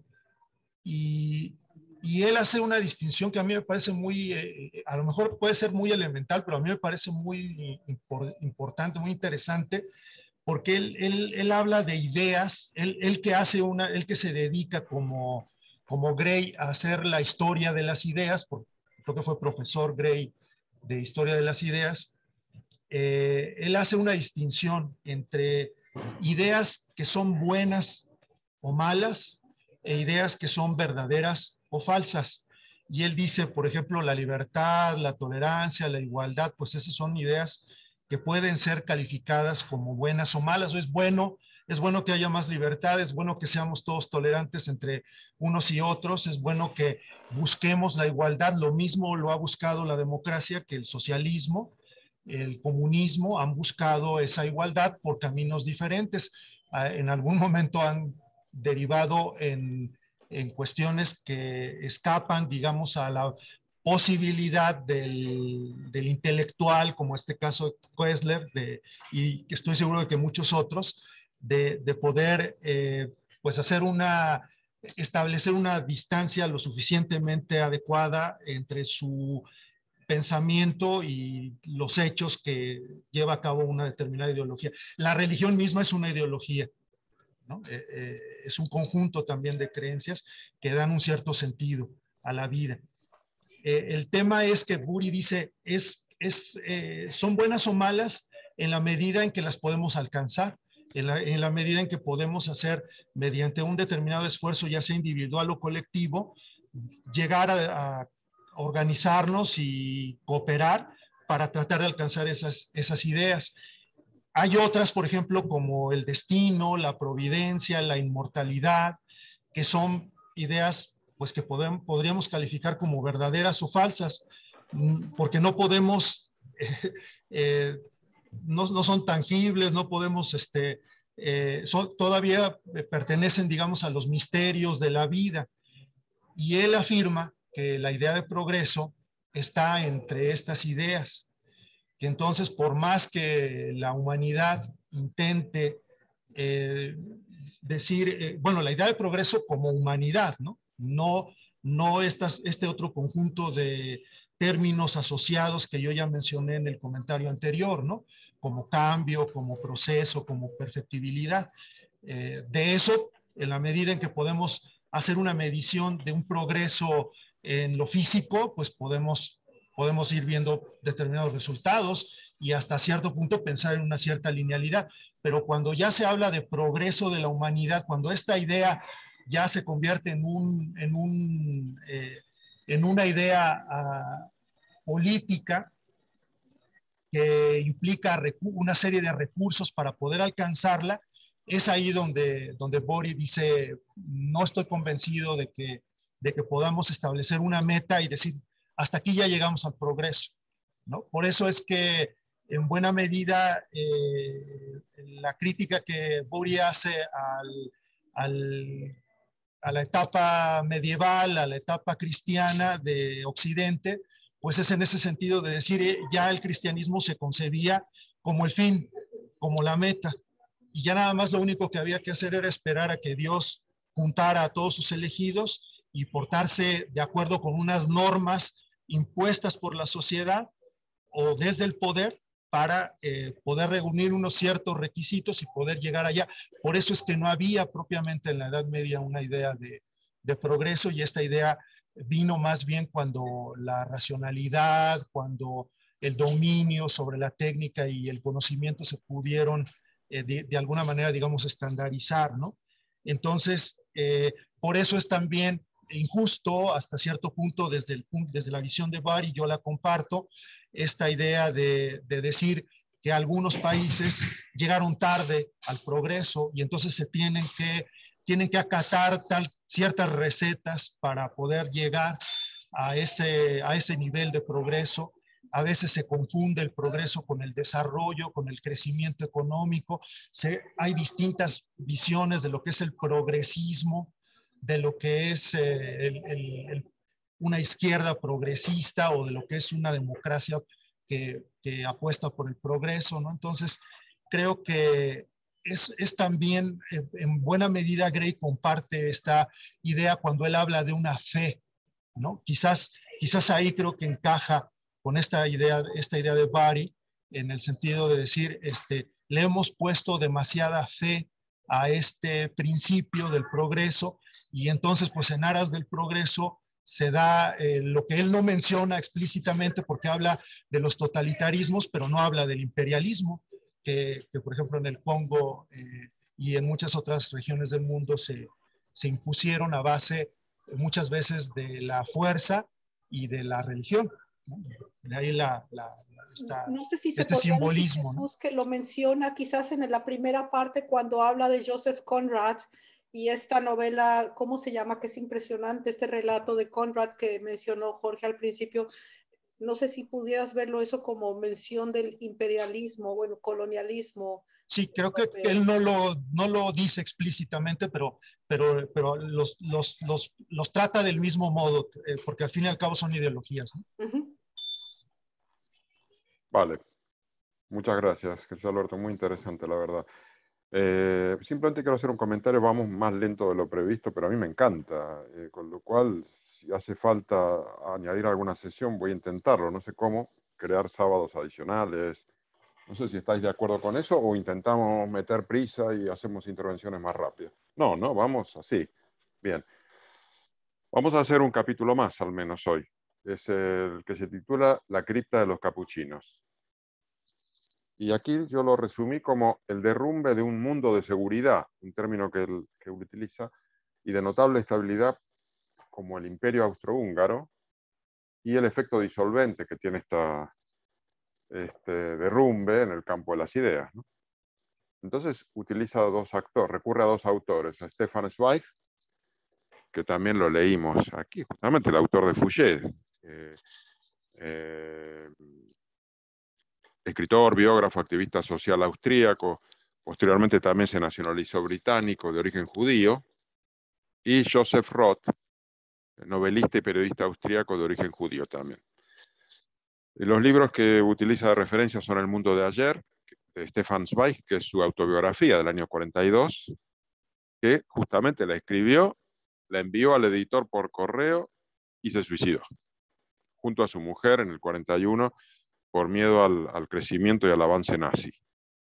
La cripta de los capuchinos de Joseph Roth, que es una novela corta, igual que El busto del emperador. Son los tres libros a los que recurre. Entonces, el desarrollo de este capítulo comienza con la autobiografía de Stefan Zweig, El mundo de ayer, para aportar una descripción del mundo de seguridad que había logrado conformar el imperio austrohúngaro, un estado omnipresente que se evidenciaba en su extensa y eficiente red de ferrocarriles, con estaciones repartidas por todo el territorio, representativas de su poderío y estabilidad, ¿no? Él dice, todas pintadas de amarillo, los guardas eran todos iguales, era una referencia de presencia del Estado. Un acontecimiento relativamente fortuito, como es el asesinato del archiduque Francisco Fernando, que había fallado, pero que luego de casualidad, el tipo tomándose un café, de repente ve pasar a Francisco Fernando, que no estaba previsto, y entonces va, pum, le pega un tiro, dio alas a todos los nacionalismos, dio lugar a la Primera Guerra Mundial, e hizo saltar por los aires al gran imperio y a todos los relatos de estabilidad que estaban asociados a él. Complementariamente, Gray trae a colación al novelista y periodista austríaco de origen judío Joseph Roth y a un par de sus novelas cortas, La cripta de capuchinos del 38 y El busto del emperador del 35, en las que identifica a los nacionalismos como el gran factor disolvente. Roth pasó de ser un progresista que miraba hacia el futuro a añorar la seguridad y la igualación de un imperio como el austrohúngaro. A mí esto me hacía pensar también en, no sé, en la UE, en China, digamos, se hacen comparativas actuales con el imperio austrohúngaro, no lo sé. Entonces yo preguntaba, la pregunta 4, ¿has vivido en tu vida alguna vez el derrumbe de algún mundo de seguridad o no? Yo tengo respuesta a esto, pero la voy a dejar para el final. Jimena. Muy rápido, es que tus preguntas son muy difíciles porque cuando dices has vivido en tu vida, entonces es como existencial, ¿no? Se te han caído los escenarios y ha tronado tu vida, pero en realidad las preguntas que planteas a través del libro de Joseph Roth, Stefan Zweig, son completamente políticas, o sea, son, digamos, consecuencias que, al menos en Zweig, conozco muy bien esa autobiografía, se le derrumba todos los escenarios, esa seguridad del imperio y bueno, es un poco diferente el horizonte, pero claro, las consecuencias en Zweig, claro que son existenciales, o sea, yo creo que, bueno, nada más muy brevemente respecto a Zweig, lo que yo he leído es que no se sabe, o sea, se quiere buscar siempre una causa de por qué se suicidó, teniendo enorme éxito en los países aliados en contra de Alemania, etcétera, siendo un autor reconocido en el club el PEN, etcétera, y que pudo haber rehecho su vida después del fracaso, o sea, que se haya acabado el nacionalsocialismo. Siempre está abierta esa pregunta, ¿por qué se suicidó Stefan Zweig? Y yo creo que precisamente es un caso esto de suicidio, de no poder creer en nada más, de un nihilismo, de una negatividad absoluta, que no creo que sea un camino, pero sí, además, injustamente se llevó a esta joven mujer que fue primero su secretaria. En fin, bueno, nada más eso quería decir. No, yo no he vivido un caso así nunca. Perdón. Alfredo, gracias, Jimena.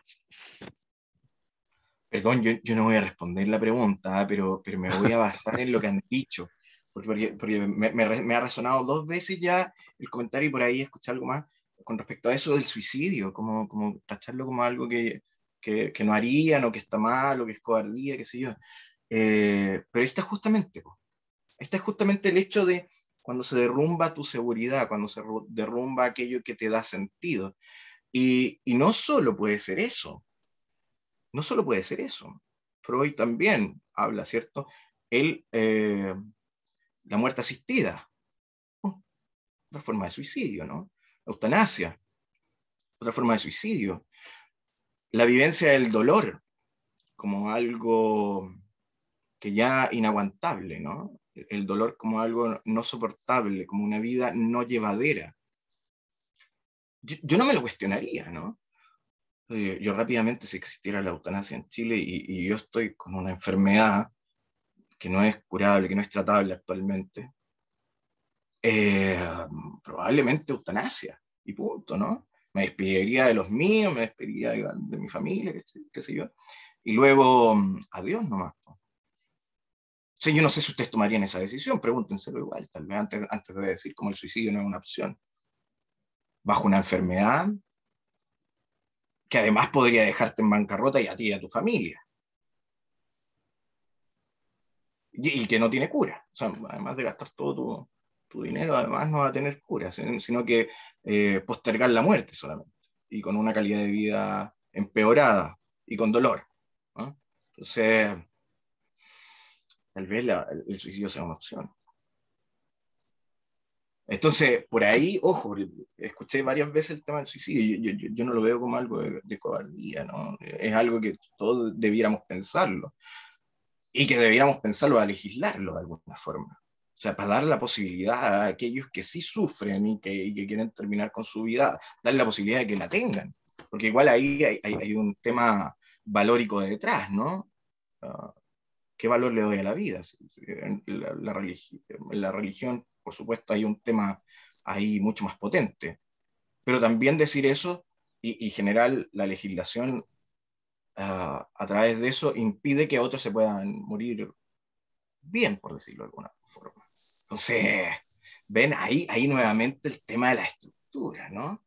Otra vez, ponemos en cuestión o no, o sea, nuestras palabras también generan realidad.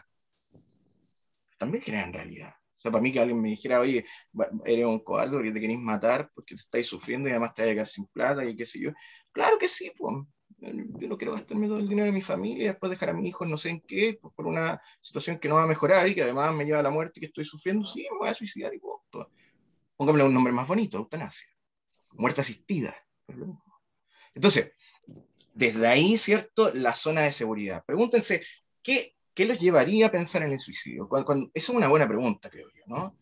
A preguntarse por las zonas de seguridad y por el tema también de lo que conforma sentido en nuestras vidas. Pregúntense por aquello que de verdad a ustedes les diría, pues les haría cuestionarse la vida y decir, si saben que esto ya para mí no tiene ningún sentido. De hoy en adelante, esta situación me cambió la vida. Por ejemplo, el yo cambia permanentemente, o sea, y ahí con Jimena yo tengo mis diferencias respecto a lo de Freud. Freud decía que parte del yo también es inconsciente. No solo el ello y el super yo, sino que parte del yo también es inconsciente, por lo tanto no somos capaces de conocerlo completamente. Aparece, ¿cierto? En la represión, aparece en los sueños, te molesta en los actos cotidianos, ¿cierto? En estas fallas, en los actos, ¿no? Y menciono varios más, en el humor aparece también. Algo que no somos plenamente conscientes, pero que está ahí. Entonces, ojo con eso, tampoco nos conocemos mucho. Ya dos instancias son completamente inconscientes, el superior y el ello, además, parte del yo. Entonces, ahí, como, ojo, que tanto nos conocemos también. Podemos reafirmar que yo me conozco plenamente y sé cómo actuaría si quedara paralítico o tetrapléjico, no sé. O si perdiera a mi familia en un incendio y yo lo hubiese visto, como mis hijos se quemaban o mis padres se quemaban delante mío, y después seguir la vida como si nada. Eso no me cambiaría, mi yo seguiría estable. No lo sé. No lo sé. Entonces, esas son cosas para cuestionarse, preguntas como esas. O sea, hay las zonas de seguridad, ¿no? No, esa idea de que a nosotros no nos va a pasar. Al vecino puede que se le haya quemado la casa y muerto algunos familiares, pero a mí no me va a pasar. Como también podemos pensar en mi país no va a pasar, ¿no? Que haya un totalitarismo, un autoritarismo, un nacionalismo, y que vemos que sí pasa, como pasó en Austro-Húngaro, ¿cierto? El Imperio Austro-Húngaro. Y así, o sea, él está marcando una pauta como de cuestionarse aún más allá que el sentido crítico. Es dar una punzada aún más interna, que nosotros como que queremos negar un poquito, no se acerque tanto, que me tambalean mis convicciones. Bueno, que tambaleen las convicciones, ¿cuál es el problema? Me tambalean las convicciones, punto, y tal vez no hay que cuestionarse eso, ¿no? Sino que vivir con ello, desde la resignación. Y ahí vuelvo a tirar, yo sé que esto parece extremista, pero es para jugar un poco con el debate, ¿no? Muchas gracias, Alfredo. Blanca Estela. Yo sé que ya queda muy poquito tiempo y la verdad es que la pregunta es así bien, a nivel personal creo que sí he tenido pues cambios increíbles, o sea, me han pasado cosas terribles, tal vez lo más cercano de cambios ha sido lo de la pandemia.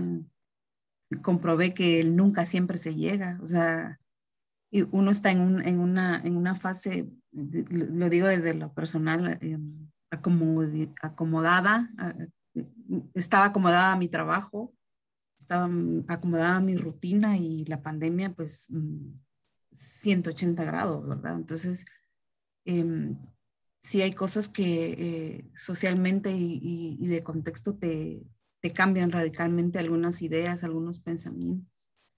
Entonces, sí, definitivamente. Y por cierto, vean el video que envió Jorge de este autor.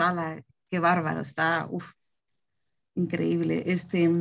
Y lo otro, pensando, fíjense ustedes que yo soy muy cobarde para el dolor. Entonces, lo que decía Alfredo si yo tengo mucho sufrimiento, definitivamente voy a pedir, no sé, que ya no, o sea, yo el dolor no lo soporto. Y por otro lado, hablando de todo un poco con lo del suicidio, yo regreso a los running, a los samuráis que hacían el harakiri y que han sido tan venerados. O sea, en nombre del honor ellos se hacían el harakiri, pero es algo que a mí no me cabe, pero porque ahí ellos no estaban, o sea, no estaban pasando por nada, pues, pero hasta la fecha hoy siguen siendo venerados los Ronin. Entonces, no sé, ahí me perdí, pero eso quería comentar. Muy bueno, Blanca, muchas gracias. Jimena. Muy brevemente, porque se está acabando el tiempo y bueno, Paco y Jesús, brevemente, Alfredo, no le veo el sentido pensar en el suicidio mientras no se dé un caso en el que se tenga que poner como una alternativa real.